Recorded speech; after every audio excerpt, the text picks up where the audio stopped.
Hello, my name is Anne Marie Cannon, and I'm the host of Armchair Historians. What's your favorite history? Each episode begins with this one question. My guests come from all walks of life and are people who get really excited about a particular time, place, or person from our distant or not so distant past. The jumping off point is where they become curious, then enter the rabbit hole into discovery. Some through scholarly research, others through pop culture, documentaries, and other podcasts. We look at history through the filter of other people's eyes. Armchair Historians is a Belgian Rabbit production. Stay up to date with us through Twitter, Facebook, and Instagram. Be sure to like and subscribe. It really does help to spread the word. Wherever you listen to your podcast, that is where you'll find us. If you like what you're hearing, be sure to leave us a 5-star review on your podcast platform of choice. You can also find us at armchairhistorians.com. Armchair Historians is an independent podcast. If you'd like to support the show, become a patron through Patreon or buy us a cup of coffee through Ko-fi. Links to both in the episode notes.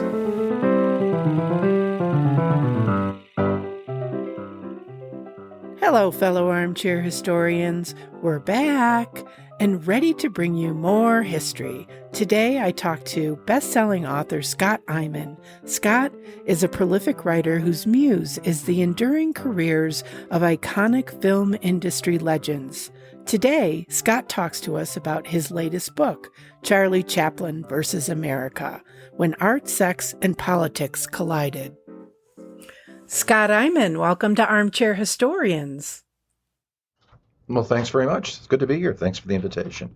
What is your favorite history that we're going to be talking about today?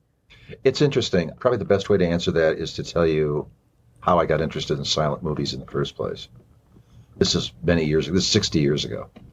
And I was 12 or 13. And I went to see a movie called Harold Lloyd's World of Comedy, a compilation film that Lloyd had put together with sequences from his mostly silent films. The Hanging Off the Clock and Safety Last, the football game from The Freshman, et cetera, et cetera. And it was a delightful film. And I laughed, but that wasn't the main thing. I was fascinated. And it took me a long time to figure out what exactly the dynamic was. But what fascinated me in retrospect was the clothes were different, the cars were different, the houses were different, the decorations in the house were different. Everything was different except human nature as it was revealed in the movie. And I just came out and I thought, and I was just kind of not on fire. It wasn't that extreme of a reaction, but I was really pointed up, because I'd never seen anything like that before, except in brief, snippets on television. And this was like a 90 or 100-minute immersion in the world of silent film. And that got, and in retrospect, what stimulated me was the idea of a completely different culture from a completely different time, but the permanence of human nature, which, as we all know, is, shall we say, erratic and faulty in many respects. Perhaps in spite of what social media would have you think. Yes, exactly. And so that kind of began an erratic path. But my passion for movies really began with silent films. And it's kind of rounding back to silent films. This is my 17th book, and I've covered basically all aspects of cinema, although nothing later than the 60s, now that I think of it. So I'm essentially an antiquarian, an archaeologist. I think what I'm interested in is the way environment impacts psychology and behavior as it's reflected in the movie industry. And the movie industry then is completely different than the movie industry now. It has very little overlap. The distribution has changed. Everything about it has changed, except the faultiness of human nature. But for some reason, my interest in the industry as a study object kind of ended with the 70s. And I continue to go to movies. I went to see everything that was being released up until maybe 6 or 8 years ago when I started to pull back. But in terms of my area of interest as a writer, as a biographer, as a historian, I'm essentially an archaeologist. If that's a long way. Oh, that's a great answer. I love, there's so much jam-packed into that answer. I love it. You are a prolific writer, and you've written books about other movie stars from the silver screen era, and I want to talk about that later. But let's get into, you had said there have been so many books written about Charlie Chaplin, and here you are, you've written a book about Charlie Chaplin, and you're coming at it from a very particular angle. What's the name of the book? Charlie Chaplin versus America. And it's about the canceling of Charlie Chaplin. And I think there's definitely an arc into today. It is about the past, but it's also about today. And so I'd like to know more about that and why that angle, and maybe tell my audience a little bit about where you're coming from. I'd always been fascinated by Chaplin, and he was one of my first passions as a young man in terms of silent film and silent history and film history. And I collected a lot of books on him and a lot of material and a lot of ephemera. And whenever the chance would come along, I would interview people who had worked with him. They're all gone now. There's a few family members. Some of his children are still alive. But all the people that worked with him, except for Claire Bloom, I think she's the last one, who's the leading lady in Limelight. But they're all gone. But I would, whenever I got the opportunity, I would talk to them and just sort of stick the thing in a file folder. And I never really gave any serious thought to writing a book about him because so much had been written about him. But along came the pandemic at the beginning of 2020, and I just shipped off a book about Cary Grant. And generally it takes 6 or 8 months off between projects to recharge. But I didn't know how long this was going to last. The libraries were all closing down, and that was alarming because at this stage, a lot of the work is done in libraries and archives. But everything, the National Archives in Washington were closing down, the Library of Congress, the Academy Library, UCLA, USC, you name it, they were all closing. So I thought, well, ball's in my court. What do I do? So I figured, well, if I can come up with anything where the archive is digitized, and there were a few, but they didn't interest me. As you get older, you get a little bit more discerning about what you want to invest your remaining time doing, And then I remembered that the Chaplin archives were digitized and completely. And then I thought, well, what is there left to say? And I thought about it for, I think, a weekend, 2 or 3 days, and I wasn't getting anywhere. And then I picked up a couple of the books, good ones, a couple of the good biographies that had been written over the last 40 or 50 years. And what I noticed was that nobody had really gone into any kind of detail about his banishment from America. It was tossed off in a couple pages, if that. And then I thought, well, why not? I didn't know if there was enough there. I didn't know if there was enough there in the Chaplin archive. I didn't know if there was enough there in other archives and how long it would be until I could access them. I mean, it was all very vaporous, very vaporous. But I didn't want to not do it once I focused in on the central core concept. So I just decided to take the gamble, basically. And the Chaplin estate agreed to the premise of the book and gave me the password, and off I went. And that was good for 2 years, getting lost in the Chaplin archives, which are voluminous. And then luckily, things began to open up again. The library slowly opened up, which meant that I could finish the circle and do the rest of the archive. Because, for instance, the whole thing about Hedda Hopper, who loathed Chaplin with a revivalist passion, and she calls into, it's in the book, she writes letters to Richard Nixon, who is senator from California at that point, and running for the vice presidency on the ticket with Dwight Eisenhower to do something and get rid of Charlie Chaplin, But the Nixon library was closed, along with all the other presidential libraries. Eventually they reopened, and I was able to figure out what exactly transpired on the part of Richard Nixon. Ditto the Truman Library. So I was able, but it was a jigsaw puzzle, basically. Most biographies and most histories are, because you don't start on page 1 and go through to page 500. You kind of hop around, and depending upon how your narrative unspools, that's where you do your research, because you have to figure out where the material is to answer the question that the narrative is posing, if you get my meaning. So I found myself going to places I hadn't always been conscious of the fact that I was going to end up going to. I knew I would have to access Nixon, the library. I knew I'd have to do the Truman Library, and there were a few others, but it was more of a juggling act that actually I'm used to doing because of the exigencies imposed by the pandemic and the different speed at which things reopened. So we talk about the banishment of Charlie Chaplin. In what year was that? September 1952. And why was he banished? Why was he banished, and how was he banished?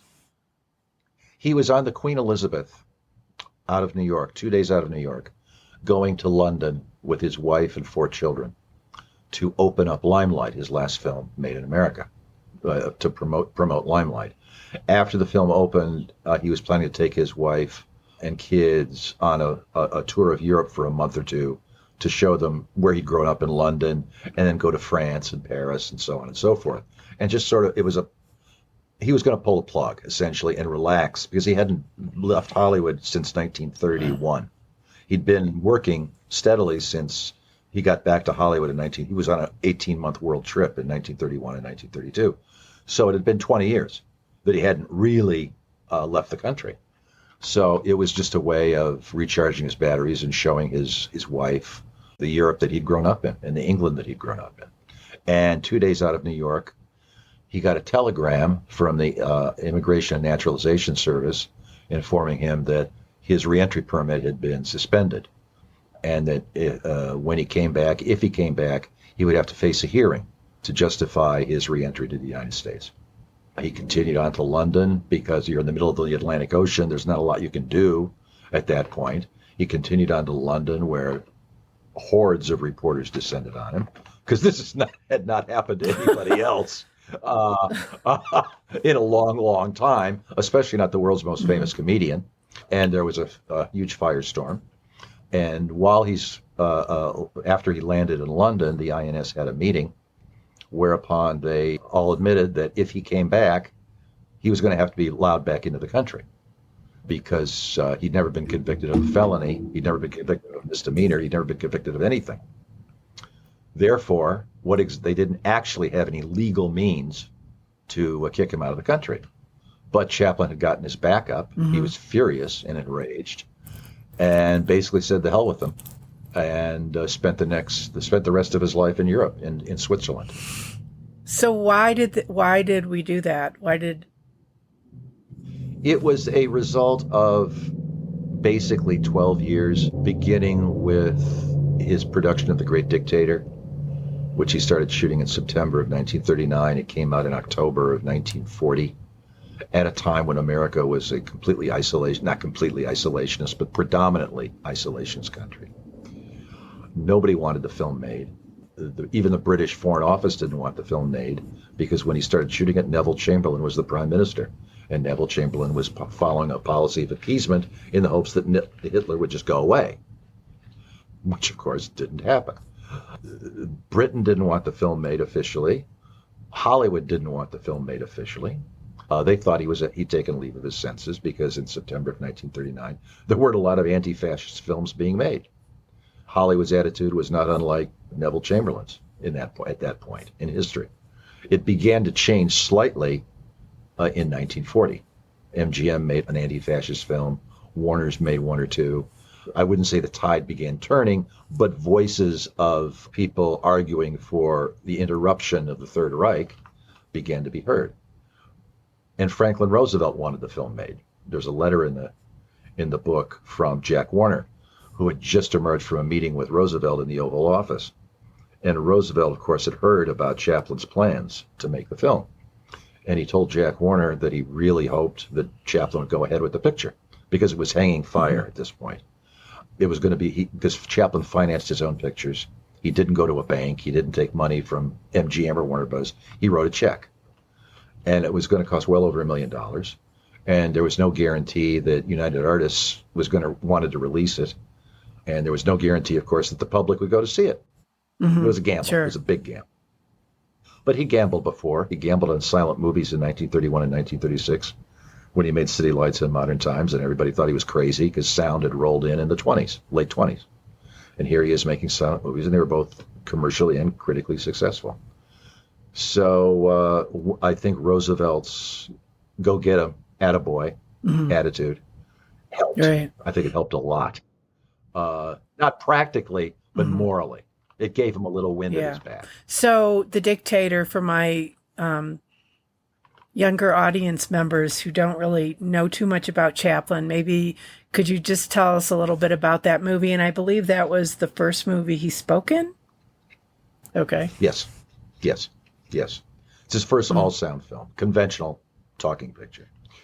It's a satire of Hitler, with Chaplin playing a dual role as Adenoid Hinkle, the dictator of Tomania, whose signature emblem is the double cross, and The double cross. That's. the double cross exactly. And he also plays a Jewish barber who's caught up in the mishigas of Adenoid Hinkle. So it's a dual performance, and it's a Mm. very good film, I think. Certainly for a first sound film, much delayed sound film, it's quite an accomplishment. Very passionate, very funny, a cri de Very coeur, poignant at the basically. same time. It's all those things. Oh yeah, And what year was that yes, put out exactly. again?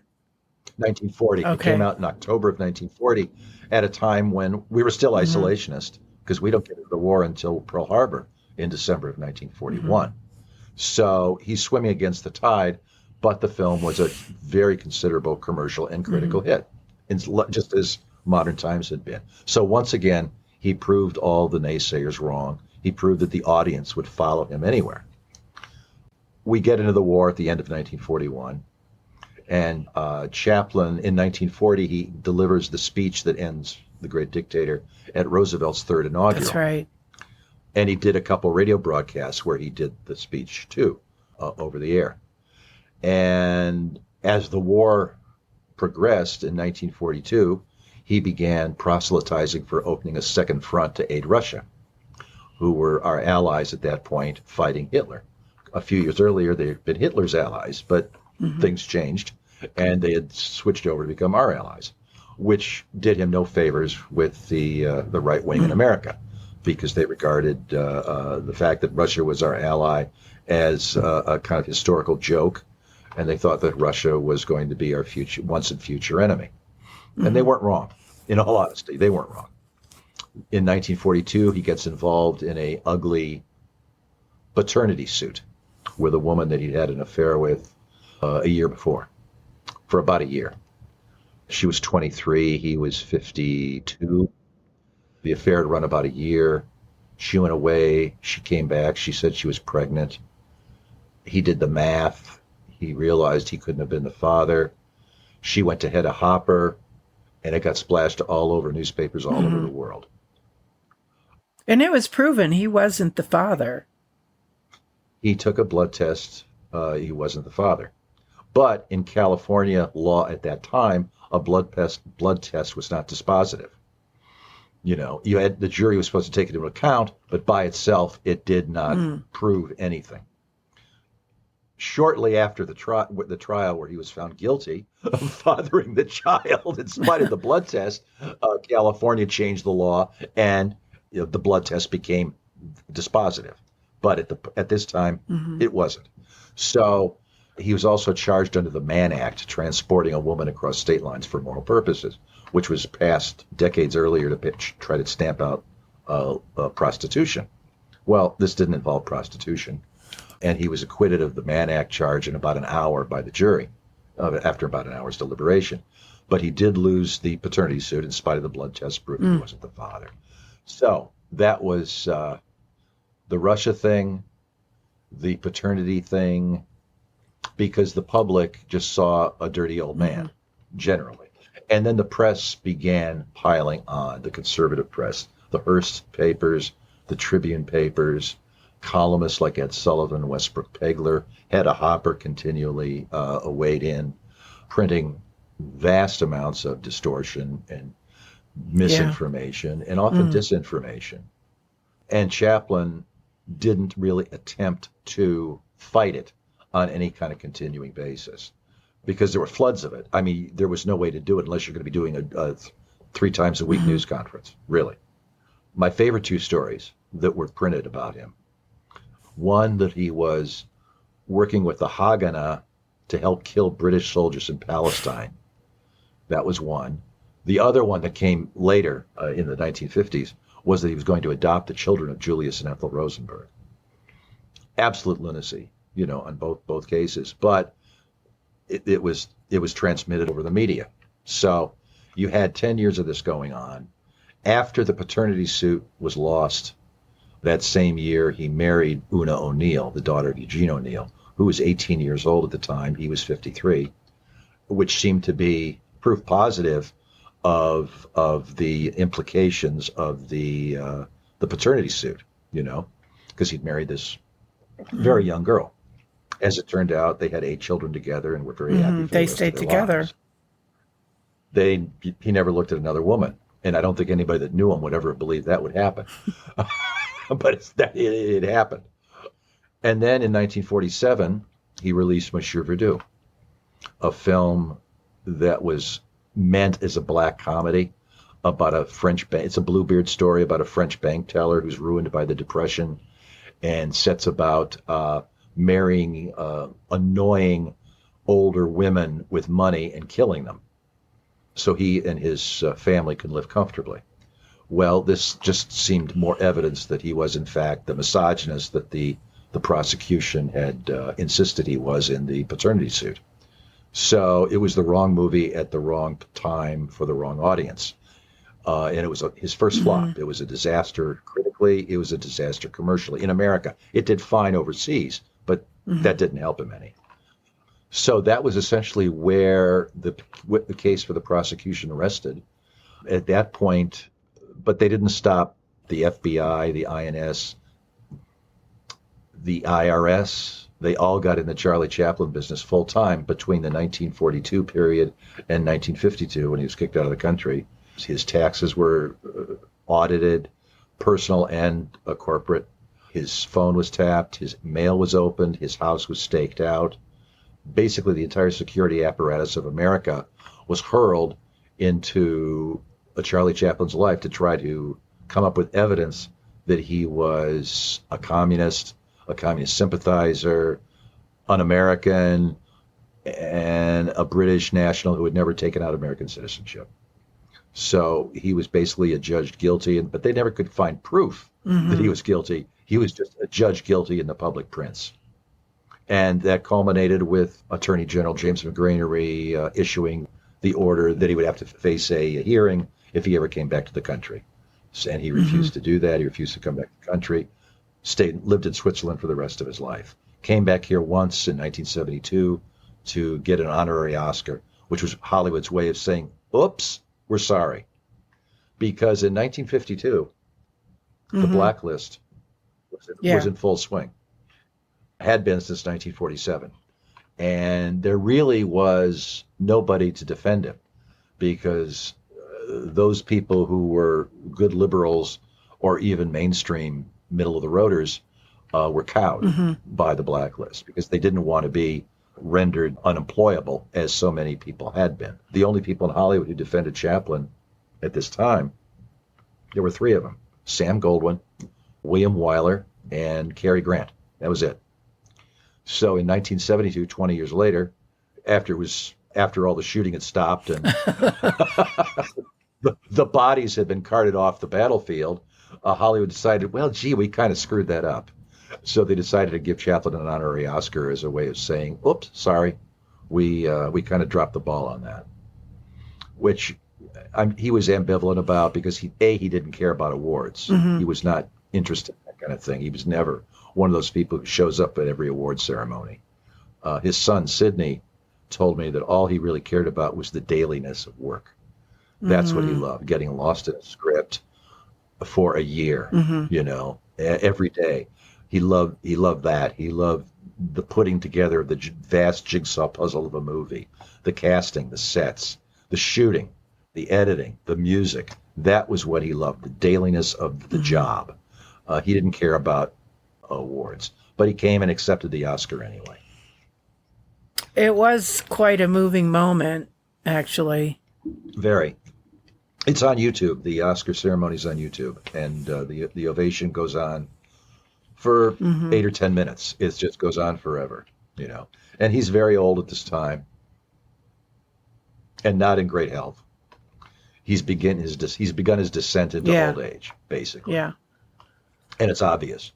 So that makes it doubly moving, Mm-hmm. really, because in 1952 he'd been 100%. By 1972 he's not 100% anymore, and you kind of wish it could have happened while he was Yeah. 100% as opposed to diminished. Right. Right. Mm. Well, this is important stuff. Another question I wanted to ask you is, how can we learn, or what can we learn, or have we learned? What's a takeaway from this story for today? Well, the takeaway is that everything that's happening today has Mm-hmm. already happened before, and it will undoubtedly all happen again. Because I don't think anybody learns anything. History teaches us anything, it's that it's just basically a vast circle of cupidity and stupidity and incompetence. You know, we live in a time that seems to be a Mardi Gras for morons. And you could have said the same thing in 1952. You could have said the same thing in 1932. You could probably have said the same thing in 1802. Mm-hmm. You know, and it's not because the world's not better. It's better in a lot of respects. I just don't think people are any better. Wow, this one went in ways I didn't think it would. You know, because here's Charlie Chaplin, like you said, he's a comedian, he's this entertainer, and Well, he's more yeah. than that. If he was only an entertainer, they wouldn't have made such a concerted effort to banish him. He was regarded as dangerous, and the reason he was dangerous because his work had a moral point of view, and it didn't Mm-hmm. change Mm-hmm. ever. And the narrative of the book, I think, explains where the moral point of view came from. Why it was not something he got out of a book. It was something he got out of lived Mm-hmm. experience, Mm-hmm. and he meant to transmit that to the public. I feel like we've been backing into who he was and like where he came from, but could we talk a little bit about that? Because I think that's what you're implying is, you know, how he grew up and what his early years were like and how that spoke to his art.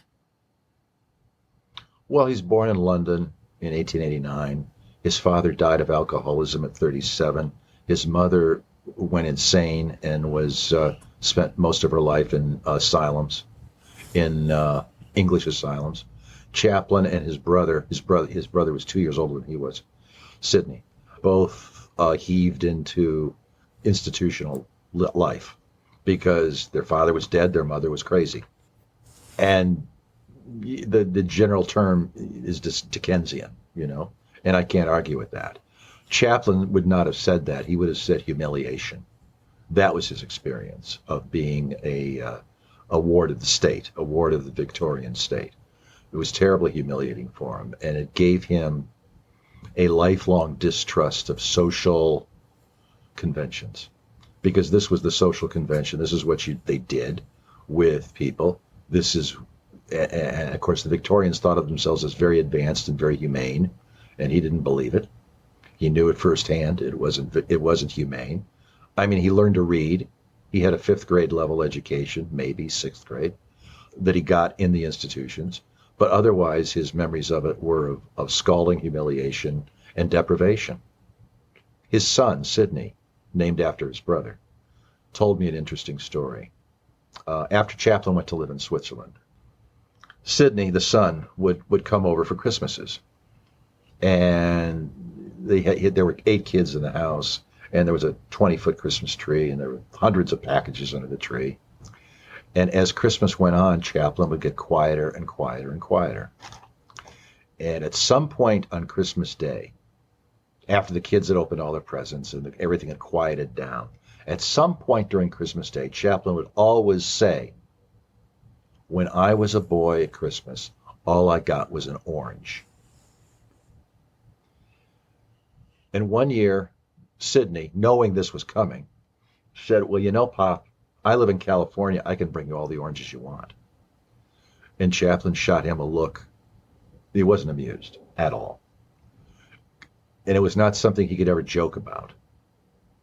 It was the wound of his life, Mm-hmm. really. the wound of his life. And what this gave him was a sense of the pervading social hypocrisy of cultures at large that he had no patience with, that he didn't believe in, and a distrust of any kind of nationalism. A friend of his, Max Eastman, who's a smart guy, I quote him extensively in the book. He said, referring to Chaplin being pilloried in the press in America for never becoming a citizen, he said, what people didn't understand was that Chaplin was born in England and found fame and fortune in America. If the reverse had been the case, if he'd been born in America and found fame and fortune in England, he wouldn't have become an English citizen either. He was simply, he was hostile to any kind of identification with any specific patriotic nationalism because he thought that's where Hitler came from. Hitler confirmed all of his prejudices about national pride and national origin and all that. He just saw that as, see, I was right all along. And the Sunshine Patriots took this as a direct insult and an affront in America. They destroyed his career, in essence. They destroyed his American career. Not in Europe. He was every bit as popular in Europe after the banishment as he had been before. As a matter of fact, he was more popular in Europe. Limelight was his most commercially successful film that he ever made. Because it did okay in America. Not great, but it did okay. But much better than Monsieur Verdoux had done. But in Europe, it was huge. It was huge. Partially because I think they wanted to show, Europe wanted to show the Americans what vulgarians they were by flooding in to see Charlie Chaplin's martyrdom. Did I answer your question? And then some. There was a lot there again. So it's, if you remember Modern Times, this film Modern Times, the factory sequence at the beginning when we see Charlie and the workers all desperately trying to keep up with the assembly line, which keeps moving faster and faster. And we cut to the president of the corporation, who's sitting in his plush office working a jigsaw puzzle. Now, the point he's making, which I've always loved, is not that this guy is evil or corrupt or anything else. He's just self-absorbed. He's working a jigsaw puzzle because he's got nothing else to do. And I think that's a great truth about human nature written there, you know? People care about their own lives.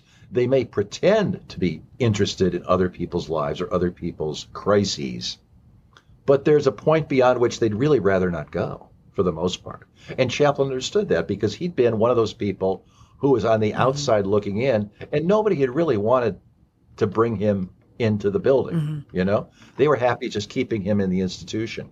So he had a distrust of society at large, a distrust that was confirmed by everything that happened from 1942 to 1952.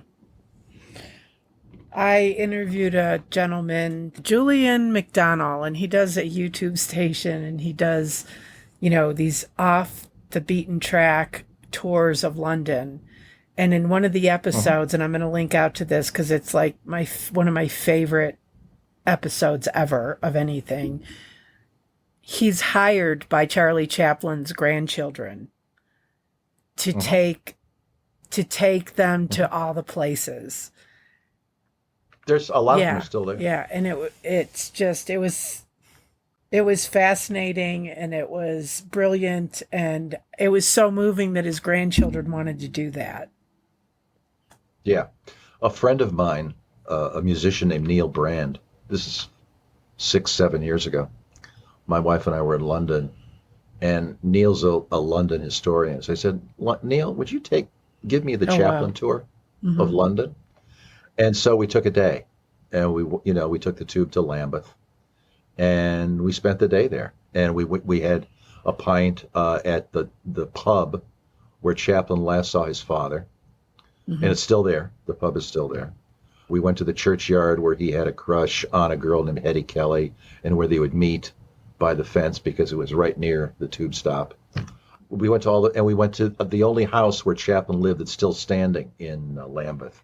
Then it was a slum in the 90s, but now it's very upscale, very nice condo / apartment / residence. And just down the street, it's in his autobiography. Just down the street was a slaughterhouse, and one day a cow got loose from the slaughterhouse and ran terrified down the street, with people from the slaughterhouse chasing it to catch it and take it back and kill it. And Chaplin witnessed this, and that's another, I think, fascinating metaphor. Fascinating metaphor of his childhood.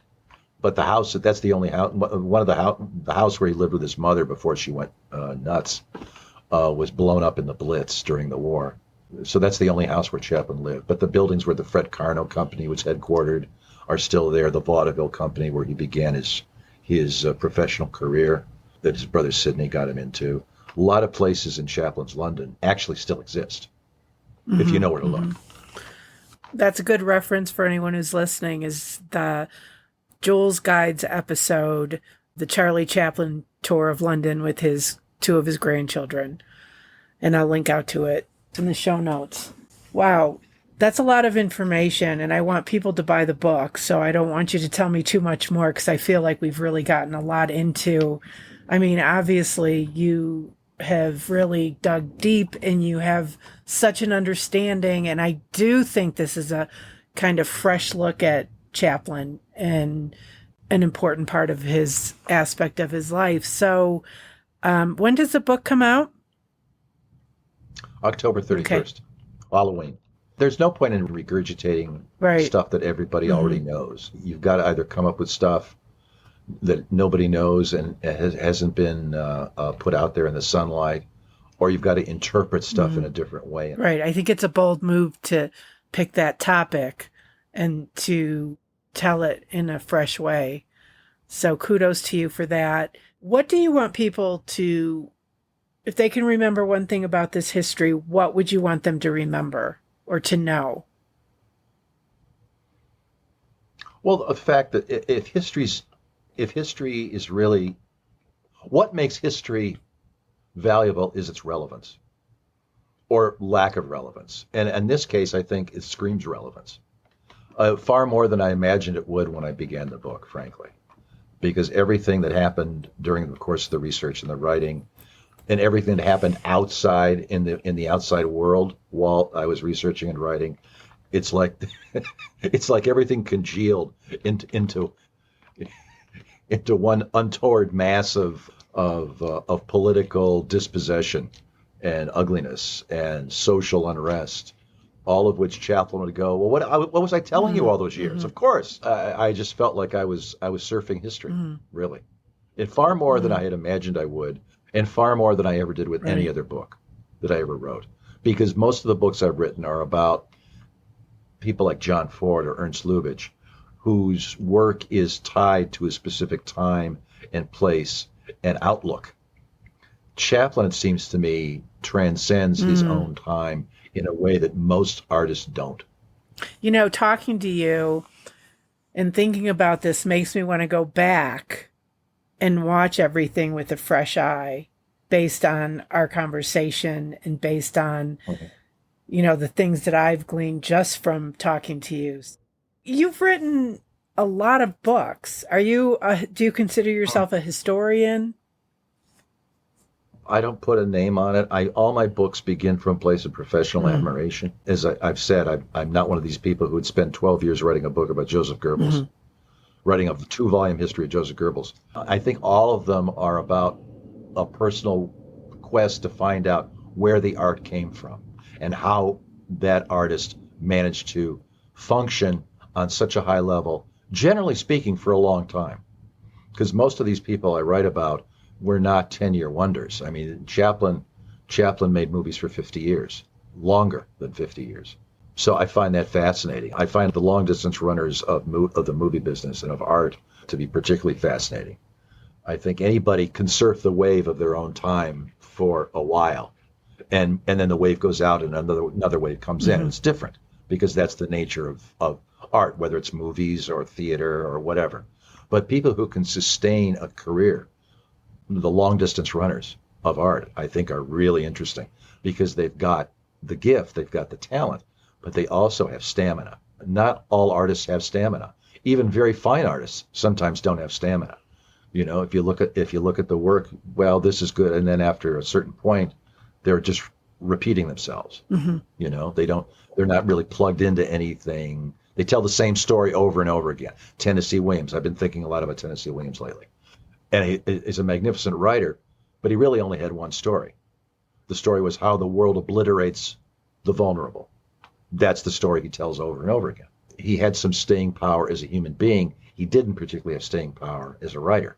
But I'm very interested in an artist like Chaplin or Picasso, who change their art form very quickly when they enter it and manage to surf over a long period of time without becoming stale, without becoming passé. Even though Chaplin was often criticized because his style as a filmmaker was not overwhelming by any means. His style as an actor was what was overwhelming. His gifts as an actor transcended his gifts as a filmmaker. But okay, that's a fair comment. But still, he sustained a very long career in a business like the movie business, which is transient, which is essentially built on fashion, on what happens to be hot this year, next year, and the year after. After that, something else comes along, and somebody else comes along, and they're the bright young thing, and they get more attention. But Chaplin was standing alone at the pinnacle, basically for his entire professional career in the movie business. Why do you think you write about people that have this stamina? I mean, from your perspective looking at an artist, our perspective looking at you as a writer, an artist, a historian. Why do you think that is? I don't consider myself an artist. I consider myself someone who writes about artists, because that's the hardest thing to do in any branch of art, is to sustain a career creatively, to sustain a career emotionally, to not be drained, to not be cast aside, to not self-destruct. I find those people the most interesting to write about. Where can we find you? I have a website, scotteyman.com. In fact, it's being redesigned right now. It'll be up by the time the book comes out. And I'm on Facebook. I don't write much stuff on Facebook because I'd rather save my writing for my writing. But if anybody has anything to say, I'm interested in listening to it, and I'll probably write back. Thank you, Scott. Thank you for your time, Anne-Marie. I've really enjoyed talking to you. Likewise. Yeah, have a great day. Hope we can do it you again. too. Take care of yourself. Bye. There you have it. Scott Eyman, Charlie Chaplin versus America, When Art, Sex, and Politics Collided. For more information, be sure to check out our episode notes. Thanks for joining us. Have a great week.